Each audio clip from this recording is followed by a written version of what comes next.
Welcome to Game Theorem, where we have serious discussions about absurd entertainment. I'm Kyle. I'm Kira. And it's actually our last episode. Yeah. That's sad. Yeah, so this episode's not scripted. We're just kind of riffing, which means, Kira, you might have more empty spaces to have to cut out. Yeah, Apologize. All right. So, yeah, this is our kind of finale episode. We've enjoyed doing this podcast, and we just want to have an episode to kind of, close out, like a conclusion sort of thing, except there's no thesis. Yeah. Except, I guess the thesis is, yes, the world's ending, and capitalism is bad, and video games are good, actually. Yep. if anything was the thesis of our podcast, that would be it. Yes. Sure. So did you have anything you want to go off on? Because, you let me talk, I'll talk. I feel like we could have made a better version of that gender episode that we opened with. Oh, absolutely. Especially now that we know so much more about ourselves and how that stuff works. Yeah, it was a good preliminary, and I did say that at some point we needed to go redo it. So I guess we should probably just talk about, ideas that we wanted to do, but never had the chance to do. Mm-hmm. And then we'll eventually get around to what closing the podcast means and, what we're going to get around to next. We're just going to try to have a fun time. One last time, Yeah. So, yeah, I feel like we could have done more with that gender episode. But I think it was okay for the level of knowledge we had at the time. Oh, yeah. We did do a lot of research and put a lot of work into it. Yeah, it's kind of like a layman's guide sort of thing, but not exactly accurate. I don't know, it's like a fellow student in geometry telling you how geometry works. Yeah, we were still learning at the time. Yes. And we still learn more every day.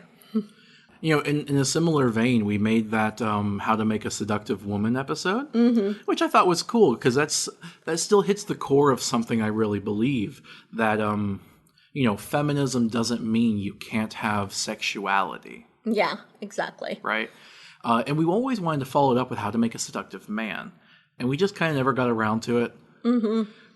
I feel like it would have been pretty difficult to do. Yes, but it's still worth doing. Yeah, true. Personally, I have a bit of a hard time with that because, honestly, I'm not really very familiar with masculinity as a concept. Mm-hmm. Neither am I. But we should have put the legwork into doing that, and we didn't. Sorry. Yeah. Any other stuff? Oh, we wanted to have an Eldritch Lovecraftian episode, just talking about Eldritch themes in general. Mm-hmm. That could have been a fun thing to do. And maybe their comparison to concepts, what? Like how sometimes Eldritch stuff represents capitalism or patriarchy or stuff or racism. Like that. Yeah, exactly. Yeah. Not that it has to do any of that, obviously. No, but we prefer when it does have some kind of meaning like that. Well, preferably a good one. Yeah. But yeah, these things can often stand in for other things. Mm-hmm. I'm kind of actually glad we never did a Legend of Zelda episode. No, we did. What are you talking about? We did? Yes. I have no memory of that. I wasn't even on that recording. You were, though. Right. Yeah. But well, I apologize for that, because that was probably really crappy considering the insanity that is the timeline these days. Yeah, I don't really care, honestly. I never cared for Zelda. In fact, if I can go on a little riff about it, I really resent how Nintendo's, game philosophy these days is Mario is normal mode, Kirby is easy mode, and Zelda is hard mode.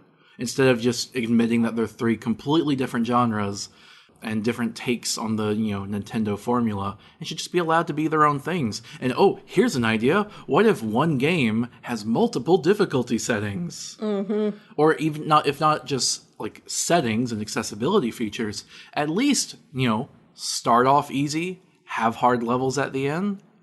I mean, come on. My point is, you don't have to railroad yourself like they've been doing. And it's frustrating that they keep giving all the challenging stuff to Zelda, a game I just don't care for. Yeah, true. Breath of the Wild even had a master mode, which ups the difficulty of everything. And I'll never care to play it. I'm sorry. If it makes you feel better, I've never finished it. Oh, that reminds me when we were watching that transparency video about how Nier Automata was overrated. Mm-hmm. Like there's still stuff to like in it, but it's overrated. And people were complaining like, oh yeah, but it's post-apocalyptic and it has to be like gritty and like this isn't Legend of Zelda Breath of the Wild. As if Legend of Zelda wasn't a post-apocalyptic game. Yeah, it absolutely is. I just remember that. I thought it was funny. Mm-hmm. Yeah. Anyway, what are some other episodes that we should do? There were a few deep dives on series I wanted to cover. I briefly mentioned this, like Wolfenstein and Doom, Half-Life and Portal, Doctor Who. The problem is these series are so incredibly massive and don't actually respect consistency as a concept and interpret canonity as just whoever owns the IP at any given time. Yeah, so it's really complicated and a lot of work to sort through all of it and figure out, okay, does this happen? Does this happen? You know? Yeah, like to the point when you go onto like the Doom wiki and you see that there's different theories of the order of the timelines, it's just like really wow. Like at least things like Mario and Sonic were just kind of simple enough that like you can be like, oh, all the games happen. It's just a matter of which order they happened in, right? Mm-hmm. Because largely the status quo isn't shaken up between any of them. Mm-hmm. But, meanwhile, you have Doom that's just like, okay, there's the original Doom timeline, the rebooted Doom timeline, then there's the Doom multiverse, and then there's the comic spinoff. And yeah. And so I just really threw my hands up, especially when some of their own content contradicts it. To me, it's indicative of a bit of laziness of character design because people buy the IP and redo things. Like the rebooted Wolfenstein series, the one that takes it into like the 1960s and alternate history, right, where the Nazis win the war. Mm-hmm. I like that, and their idea was to keep it consistent, right? Mm-hmm. Was just like, oh, well, we're just going to take it after World War II for the first time. This is a first thing. It's not going to really touch on pre-World War II stuff. Mm-hmm.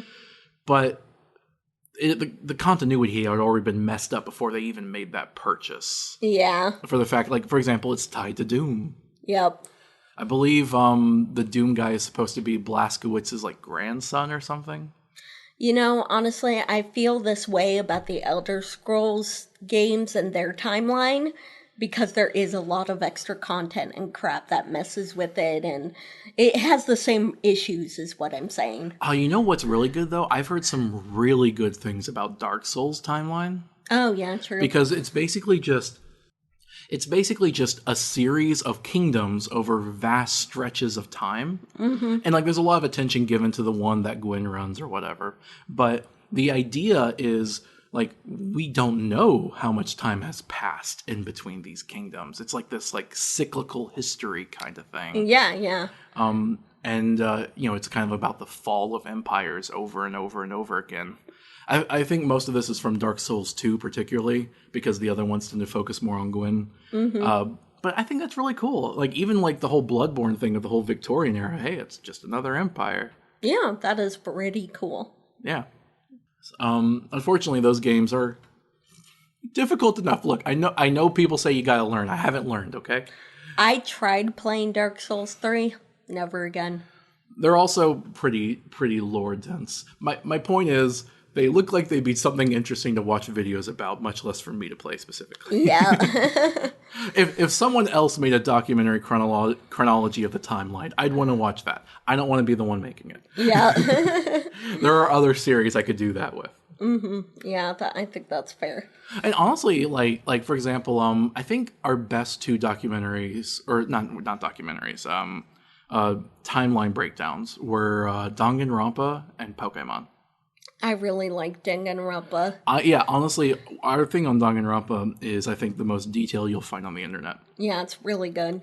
And our Pokemon one was a little less enthusiastic. We never really finished it. That's because the real interesting part was the prehistory, not so much just what happens over the course of the games, because that gets pretty cyclical and reiterative. Yeah.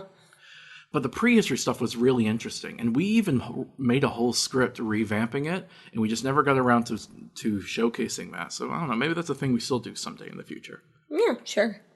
Because one of the things I did, we should probably talk about the YouTube channel, right? The YouTube channel upon which we post these podcasts as a mirror towards the actual podcast site that we make the podcasts on, right? Podbean. Yeah. Well, this YouTube channel has just always been my canvas for doing whatever. And lately it's been for the podcast and our Cinemodded Fallout video series. Yep. And we're going to make other projects. This podcast is finishing out. And that Cinemodded Fallout series will still be going. Please check it out, listeners. Yep. We worked very hard on it. But we'll probably have something else at some point. You never know. And I did make a big documentary series about zombies. I made a very primitive one about Portal. And I had one for BioShock as well. So I could see the idea of just doing more documentaries for series I really, really love. The reason I don't do that is because it's a ton of work with very little payoff. It doesn't pay well. Like, very little. Yeah. It only paid once when I had a big YouTube user shout me out, and that's where most of my subs come from, who are probably dead. Like, literally. They were probably 12 years old, at least a lot of them, and just got new accounts. But the rest of them, I don't know. COVID hit. How many people are dead? I don't know. I don't know either. But for some reason, 35,000 people subscribe to my YouTube channel, and we only get hundreds of views per episode. So I don't know what's up with that. But, yeah, maybe we come back and make a documentary. Like Danganronpa, for example, the script's already done. We've already done it for the podcast, right? Yeah. Maybe just put it in a video format. That'd be cool. I could do the same thing with Pokemon if we wanted. I don't know, it's an idea, and, with the podcast done, maybe we'll have more free time to consider other creative endeavors, even if they don't pay well. Yep. Sorry, it's a sore subject with me. Yeah, because we put so much effort into this and our Cinemodded series, and it's a lot of work, and it sucks to not have that work appreciated or even looked at. We're not saying that, like, oh, we deserve to be famous or anything like that. It's just like, you put a lot of work into it, and you just want people to see it. True, but also I just would have liked to have made a living off of it. Yeah. Would love to be able to do this kind of thing full time. Oh yeah, we would be continuing this podcast if we got paid for it. When we started it, we were hoping it might blossom into something else. And we started in 2018, which was, more on the tail end of the kind of uptick of podcasts and like the podcast craze, right? We had been huge fans of the How Stuff Works program, which was a huge network of podcasts that's almost been obliterated. Yeah. Because of giant corporate media buyouts. Yeah. Which has really diluted the industry and oversaturated it. In 2018, I felt like it's a long shot, but we could maybe make it. But, now in 2021, right? After the pandemic, even more of a surge happened. Like, people joke about how literally everyone has a podcast, and it just makes me reminded of how diluted the market is. Yeah. And honestly, part of it is because I do feel like a majority of the podcasts out there are either, one, just ads, just straight up ads. Like, they're just meant to try to advertise some other product that someone has. Or two, just some people talking. About subjects that they like. No, but like they're just kind of chatting. They don't have like an agenda or things they want to discuss. Oh, I get what you mean, yeah. Whereas, either that or they're true crime, which is like a whole big thing on its own. Well, okay, I wouldn't say true crime makes up a huge portion of podcasts. I would say it makes a huge proportion of the really popular ones. Yeah. It's a very desired subject. And we talked about having an episode talking about how unethical it was, but quite frankly, I guess we just never really wanted to go into it because it was so gross and disgusting. It's just so obviously unethical. Are you sure? I think we might have talked about it at one point. Oh, wait. Yeah, we did, didn't we? Oh, yeah, you know what? I think you're right. My bad. Sorry. It's been a few years, okay? It didn't stick in my memory because it's like talking about gravity. But what was I saying? Oh, yeah, so podcast diluted, right? Yeah. Oh, yeah. So, like, I mean, obviously, we're just kind of chatting now because it's our final episode. But usually, we try to come in here with like, okay, this is what we want to talk about. Let's talk about this. Let's talk about why this matters. And I've always preferred podcasts that did that. That came in with a sort of thing. And don't get me wrong, I've imbibed in a few that are just chatting. You know, we like Culture King, stuff like that, right? And that's fine. But usually, when I do that, it's for a very like specific reason. Like you're really going in for the personalities. Yeah. And I don't think that's inherently wrong, but I do feel like that type of podcast is very oversaturated and gets old quickly. Yeah, yeah. It's like, how many parenting podcasts do we need? I want to learn something, and like I guess parenting is a big and nebulous subject, but like what are you teaching me as that I couldn't get from someone else, you know? And I mean, not that everyone has to be, you know, a special, unique snowflake or anything, right? Like, people can offer different takes on the same media, but I do think it's important to try to bring something new to the table. Doesn't mean you have to succeed. Yeah, exactly. I think that it's very important to have a specific thing you want to talk about and have a reason why you want to talk about it if you're going to do a podcast. Because I feel like the passion of like, I want to talk about this, I want to put my thoughts about this into the world is very important. I think it's a lot more enticing. And obviously some people might disagree with us, and yeah, that's fine. You can have your own taste in podcasts. A part of me wants to say like, well, if you want to do well, do this, but that's obviously also not true. So so I guess if you want me to be more likely to listen to it, do that then. Also, I feel like we've done some things that not a lot of other podcasts have done. You know, the timelines that we make. Yes. The deep dives. Yeah, again, it's another format of those documentaries I would make. Everyone would make like, oh, here's this game summarized in 5 minutes. And I always hated that. Like, why summarize it? Why not give like a 30-minute dissertation? And I've seen some videos that do that, but they're pretty rare. They're pretty rare, and a lot of times they often focus on outside perspectives and opinions rather than sifting through the content itself. Yeah, you know, they go Mario 1, Mario 2, Mario 3. They don't go like when Mario was born. You know, that kind of thing. Yeah, exactly. It's definitely from a meta perspective. But honestly, the reason that most of them do like, oh, it's summarized in 5 minutes. You know why they do that? Because it means less production time. It's just yet another way that capitalism tries to get the most bang for your buck. The shorter your video and the more views you can get, the better. Yeah. Although actually, if you're talking about like in a production mindset, that could be true. But the reason that streaming has taken off so much lately is specifically because it's very low effort content. You can make like an hour's worth of content in an hour, right? Yeah. So you get a lot of content for the time you put in. So I think that's why streaming has taken off so well. Specifically, like YouTube even prioritizes long streams over short little animations, which is why a lot of animators on YouTube are hurting lately. Yeah, that's true. Which is unfortunate. That was a little bit of a tangent. Yeah. I think it's okay. So yeah, I mean, any other episodes you thought that were really good episodes we did? Well, I already said that I think we did a really good Danganronpa timeline, but, I thought our Fairy Tail one was good too. oh yes, absolutely. I just think that not as many people care about Fairy Tail, to be honest. Yeah, true. It's just, look, it's better than Dragon Ball, okay? Yeah. And honestly, we thought about doing a Dragon Ball one several times. We started watching the original Dragon Ball, we watched Dragon Ball Z, we watched the movies, we started watching GT, and then we fell off and never finished. Yeah. And we never got around to Super because we were trying to get through GT first. Yeah. So you might have spotted the problem. Yeah. I'm sorry, but GT is just so bad. It's so bad. It gets almost good at some points. But that just makes it worse. Well, look, I don't think that any of them were particularly good, okay?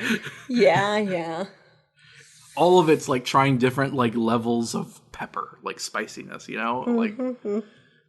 But I think Fairy Tail was better, which is why I'm glad that we got to go deep into it, but I wouldn't want to make a documentary over it. I can't believe that I am now a card-carrying anime nerd because I've watched the entirety of Dragon Ball and Dragon Ball Z. I'm so sorry. Yeah. I did it for you. For the record, though, I think it's literally Dragon Ball Z that gives filler in anime such a bad reputation. Oh, yes, I completely agree with that. Not all filler is that bad. Fairy Tail filler tends to be pretty good. Oh my god, yes, like the Key of the Starry Sky arc. Yeah. That was supposed to be a filler arc, but that was a really nice story. Dragon Ball filler is just so bad, and so many people have seen Dragon Ball, and there's probably other shows that do the same thing. I have, a feeling that Naruto might have done a similar thing, where just the filler is so horrendously bad that people think filler as a concept is inherently bad. Mm-hmm. Like, no! Filler is like DLC for your anime. Yeah, the Key of the Starry Sky arc was good. Was actually pretty good for fairy tale standards. Well, see, I really enjoyed it. Well, see, it depends on like what you're allowed to do, right? With Dragon Ball, most of it was this is the story we have. Filler is just to buy us time. With Fairy Tail, it's like here's the story we have. Here you can have your own season in between to buy us time to work on the next season. But in your season, we'll let you do things with the characters that we were too cowardly to do. Mm-hmm. As long as everything returns to the status quo at the end. That's a big asterisk. Yeah. But it was still a nice story, to experience. And I like that. Yeah. I think some of our other really good one-offs were the Outer Worlds episode. Oh, yeah, that was good. Yeah. And I think our Kill la Kill episode was pretty good. Oh, yes. And the Future Diary one. Mm-hmm. Some other ones I liked. I liked Lisa. Yeah. Lisa is a really good game. Undertale. Yes. Yeah. Still waiting on Deltarune to be finished. Chapter 2 came out. Okay, well, let me know when the last one's out. But the marketing for that game is honestly baffling. Mm-hmm. But our discussions on Homestuck were fun. Oh, yes. And honestly, out of all of the series, if we do anything else on my YouTube channel, there's a high chance it's going to be Homestuck related. Just because we haven't nearly touched everything we want to do with that. There's just so much. Yes. We never even did a timeline because of just... Well, no, we did, but the thing is, there is no one timeline of Homestuck. Yeah, true. So we just did several reiterative timelines. Did we do the alpha timeline is what we did? Well, no, we broke it down by planet. Oh, right, yeah, that's what we did. We did the planets and then the sessions. Mm-hmm. Yeah, okay. But yeah, Homestuck is very inspiring. And it's how we met, so this podcast wouldn't have existed without it. We never really did great Fallout episodes of our podcast, to be honest.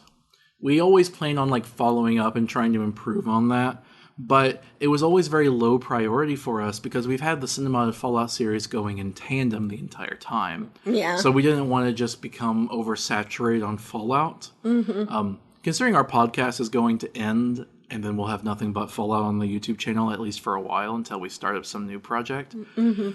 We might have just been kind of holding back the tide on that. Yeah. But I think that's okay. It's because Fallout a lot. I mean, we love it, don't we? Yeah, we do. We really do. And I attribute that entirely to you. I fell in love with Fallout New Vegas because of you. Well, I appreciate that. Yeah. I'm sorry I didn't share your love of Elder Scrolls. No, it's okay. I get it. I get it. And it's not like I'm asking you to like Fallout 4. Yeah. True. Very true. We had this horrible conversation. Can we tell them? Yeah, sure. We went grocery shopping the other day, and the cashier was talking about video games. So we had like a little pleasant chat about video games. She said how she loved RPGs. I was like, oh, well, my favorite single-player game to play these days is Fallout New Vegas. And she goes, oh, yeah, I don't really like those first-person shooters. Like, I played Call of Duty Black Ops, but nah, I prefer RPGs. And I just felt my heart imploding. Bethesda, what have you done to the Fallout IP that people automatically assume it's Call of Duty? Yeah. No. Yeah. No. Ooh. Josh Sawyer's probably wailing in despair somewhere. Yeah, oh my god, yeah. And I was just like, oh, well, you heard about Disco Elysium. Yeah. I thought that was funny. Yeah. Yeah.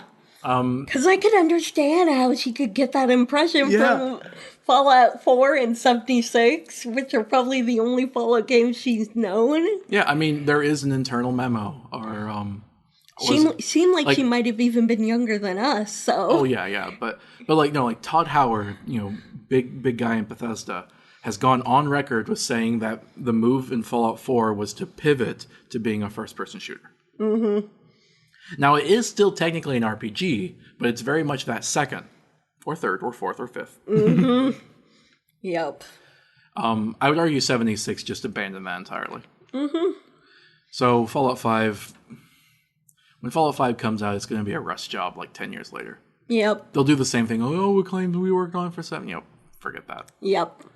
Now, while we're talking about Fallout, we should mention, we are going to keep the Cinematic Fallout series going. For those of you who haven't listened to it, we're playing the best Fallout game, New Vegas, the one that actually has something to say about politics. Although we isn't haven't- reactionary. Although we haven't gotten there yet. Well, we're working on it. Yeah. It might look like, you keep saying it's New Vegas, but all I'm seeing is Fallout 3 content. Look, we're playing the prequel, okay? Yeah.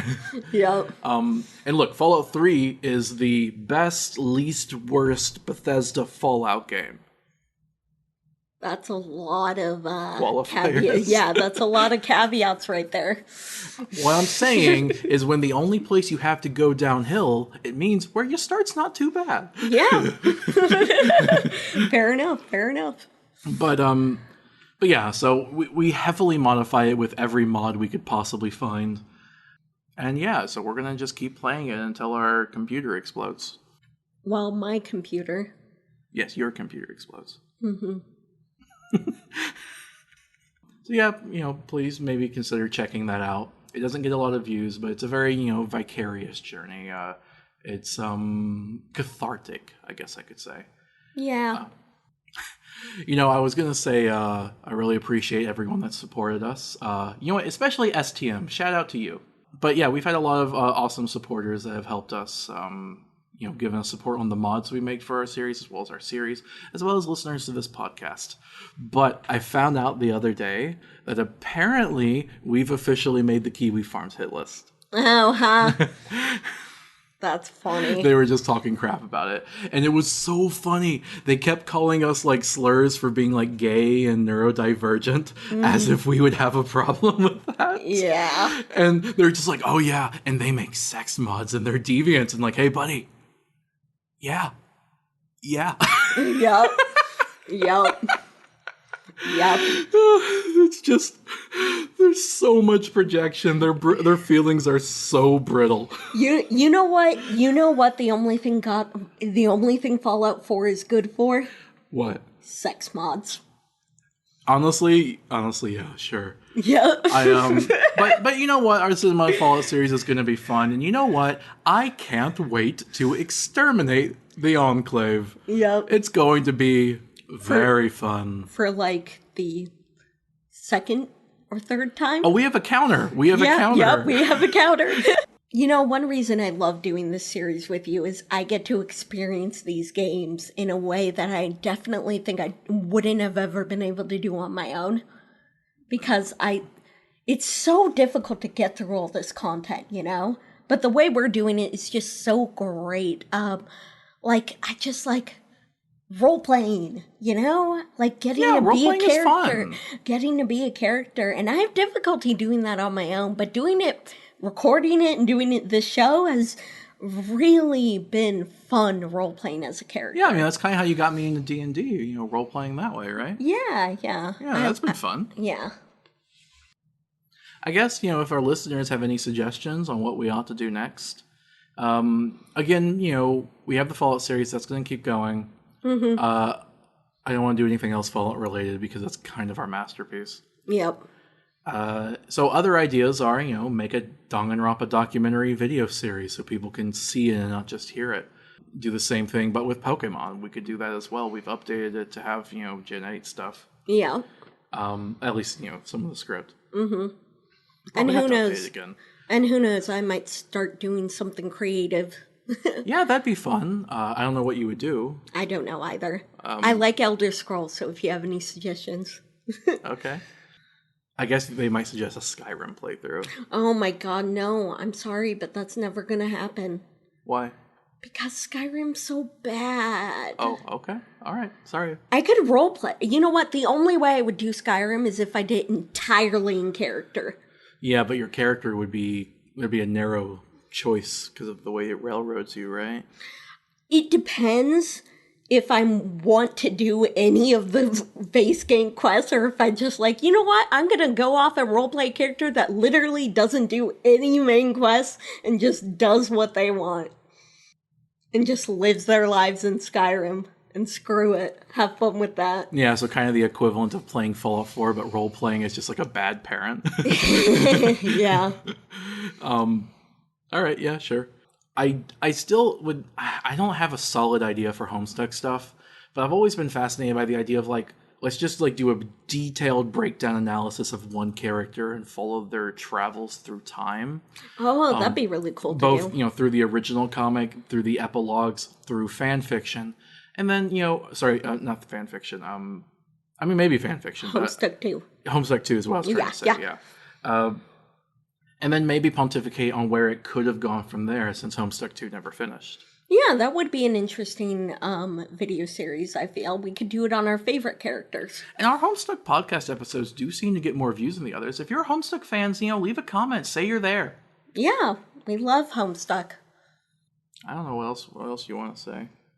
We'll be around. Leave comments and I guess we'll reply if you want. Yeah, we'll have a Twitter account. It's at Game Theorems. We'll probably rebrand it, but the handle should stay the same. Yeah, exactly. We'll figure that out later. And hey, if any of you have cool projects you're doing or whatever, drop a link or something. Maybe we'll check it out. Yeah. Obviously we don't have a platform to be able to share it, No, but like... Again, remember I mentioned all our subscribers are dead, so... Well, it was a good time. Honestly, I'm a little surprised to be alive. Life has just been really difficult, and for a long time I really felt like the 2020 election was going to be the end of it. And I'm not convinced we're not still approaching the end times, to be honest. I have a very bleak prediction of the future politically. It looks like we are actually spiraling towards a second Great Depression, in part brought about by the pandemic. But, other predatory actions like, 2008, that crashed, was never, they never made anything to prevent it from happening again. I think in all likelihood, Biden's presidency is going to basically forestall the more pernicious elements of our society. 2022 will result in a lot of fascists gaining power, which will be then cemented in 2024. I'm hoping not. I think liberals are doomed to 2024. Biden has assured that, which means our only hope is to have some left solution by that point. But the fascists already have rallied, So that's going to be a thing to overcome, and then if they win, so I guess I've basically postponed the 2020 doom stuff to 2024, right? And the problem is that it's not just an ideological difference. They're going to burn the world out from under them, and climate change, and everything's going to stink. We're getting to the point of having climate refugees, so. Yep. But I thought it was going to be a lot worse. I called it that Trump wouldn't leave office willingly, that there'd be a coup attempt. And there was.